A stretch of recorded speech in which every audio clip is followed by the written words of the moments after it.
You ever wonder how pollsters seem to have their finger on the pulse of an entire nation? Or how a company just knows their new phone is going to be a hit before it even launches? Well, it's not a crystal ball. It's a really powerful tool called sampling. And we're going to break down exactly how it lets us know what millions of people are thinking. I mean, it's a huge question, right? How in the world can you possibly get inside the heads of millions or even billions of people? It feels like it should be an impossible task. Well, the answer is actually incredibly simple, and honestly, a little mind-bending. You do it by asking just a tiny, carefully chosen handful of them, and that's the whole idea we're going to unpack right now. So that begs the question, why not just ask everyone? I mean, why take a shortcut and rely on a small group? This gets us to the core of why we sample. It's a truly elegant solution to what would otherwise be a totally impossible problem. Okay, trying to survey an entire population, that's called a census, is almost always a non-starter. For one, it's completely impracticable. Just imagine trying to track down and talk to every single person in a country.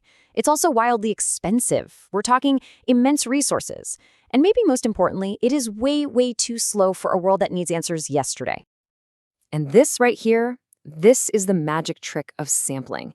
If you do it right, what you learn from that small group can be generalized to the entire population. The thoughts of a few hundred people can actually accurately reflect the thoughts of millions. It's pretty amazing. So how do you do it right? Well, the very first step, the absolute foundation of any good research, is something called a sampling frame. The best way to think about it is like a blueprint or a map for the population you want to explore. So what is it? A sampling frame is simply the master list. It's the list of every single person or item in the group that you want to study. It's the well you draw your sample from. And let me tell you, without a good solid frame, your study is basically doomed from the start.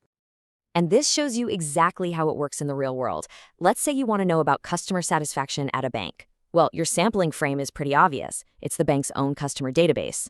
What if you're studying stress among IT workers in a city? You'd need to get employee lists from their HR departments. See, it's that direct link between what you want to know and the actual people you can ask. Okay, so you've got your list. Now you come to a huge fork in the road. You have to decide how you're going to pick people from that list. And this is, without a doubt, one of the most important decisions in the entire process. Are you going to let pure random chance decide? Or are you going to use human choice? And this decision splits sampling into two big families. On one side, you have probability sampling. This is all about randomness. Every single person on your list has a known and usually equal chance of getting picked. On the other side, you've got non-probability sampling. This relies on the researcher's own judgment or just plain convenience. And here's the key takeaway. Only probability sampling lets you confidently say your results apply to the whole population. So let's dive into the gold standard first, probability sampling. Its real power comes from one simple thing. It takes human bias completely out of the equation. You just let cold, hard, mathematical chance do all the work. Now, there are a few ways to do this, but they usually fall into four main types. Each one's got its own special use. But for now, let's just look at a couple of the most common ones so you can see how this works. Systematic and cluster sampling. Systematic sampling is a great example because it's so beautifully simple. You just line up everyone on your list, you pick a random person to start with, and then you just pick every fixed person after that, or every 20th, or every 100th. It's a system, yeah, but because that starting point is random, the whole thing is random. It's really elegant. And then you've got something called cluster sampling.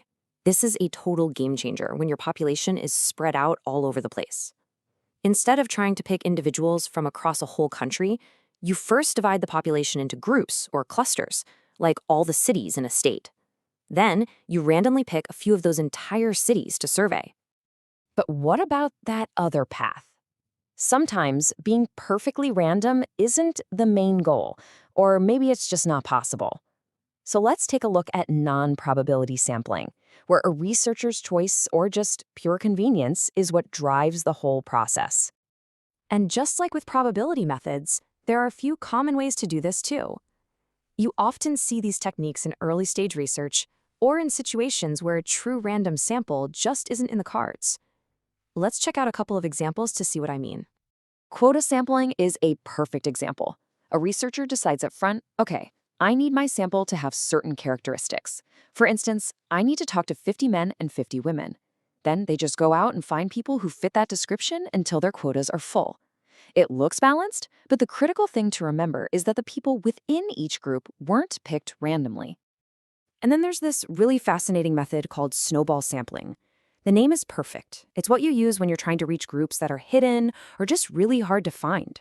A researcher finds 1 or 2 people, interviews them, and then at the end asks, hey, who else do you know that I should talk to? The sample just grows and grows through referrals, exactly like a snowball rolling downhill.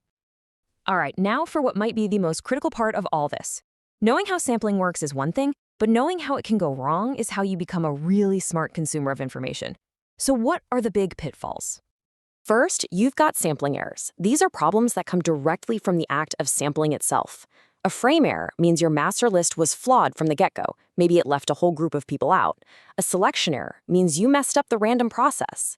And a non-response error is huge. That's when the people you picked to be in the survey just don't answer. That can seriously skew your results.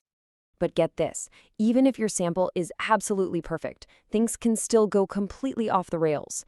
These are called non-sampling errors. Maybe the survey questions were confusing, leading to what's called a measurement error. Maybe the interviewer, without even meaning to, influenced people's answers. Or maybe someone just made a typo when they were entering the data. All these little mistakes can totally undermine a great study.